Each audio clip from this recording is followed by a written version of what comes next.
బాధ్యత ఉండక్కర్లేదా? అసలైన భారతీయులైతే ఇలాంటి కామెంట్లు చేస్తారా అంటూ సుప్రీంకోర్టు రాహుల్ గాంధీని రఫ్ఫాడించేసింది. భారత భూభాగాన్ని చైనా ఆక్రమించిందంటూ ఆయన చేసిన వ్యాఖ్యలకు ఆధారం ఏంటని ప్రశ్నించింది. గల్వాన్ లోయ దగ్గర డ్రాగన్ ఆర్మీతో మన భారత సైనికుల ఘర్షణపై 3 ఏళ్ల క్రితం రాహుల్ చేసిన కామెంట్లు కలకలం రేపగా దానిపై సుప్రీంకోర్టులో విచారణ జరిగింది. ఈ సందర్భంగానే సుప్రీం ధర్మాసనం ఇలా స్పందించింది.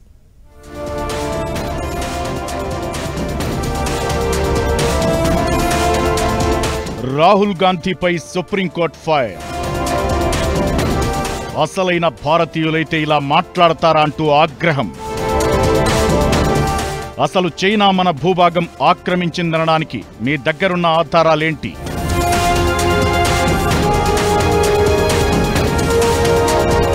వరుస ప్రశ్నలతో ప్రతిపక్ష నేత రాహుల్ గాంధీని రఫ్ఫాడించిన సుప్రీంకోర్టు క్రిమినల్ డిఫమేషన్ కేసులో మాత్రం ఊరటనిచ్చింది.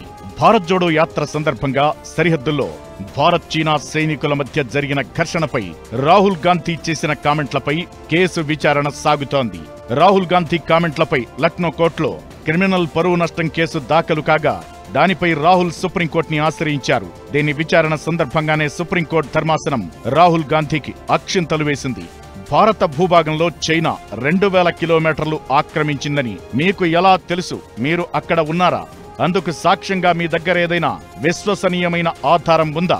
మీరు నిజమైన భారతీయులైతే ఇటువంటి వ్యాఖ్యలు చెయ్యరు అని justice Dipankar Datta, justice AG మాసిహ్లతో కూడిన ధర్మాసనం ప్రశ్నించింది.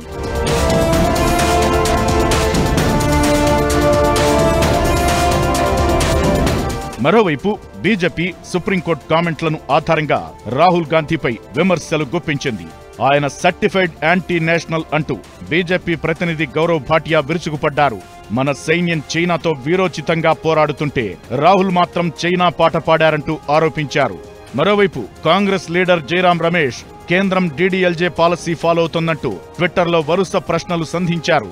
చైనా ఎలాంటి దురాక్రమణకి పాల్పడకపోతే ఆర్మీ చీఫ్ ఏప్రిల్ 2020 నాటి స్టేటస్ కోకి వెళ్లాలని చైనాని ఉద్దేశించి 2024లో ఎందుకు చెప్పారని ట్వీట్ చేశారు.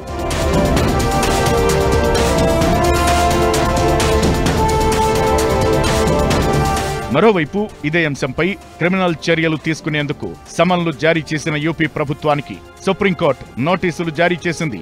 ఎలాంటి చర్యలు తీసుకోరాదంటూ స్టే విధించింది.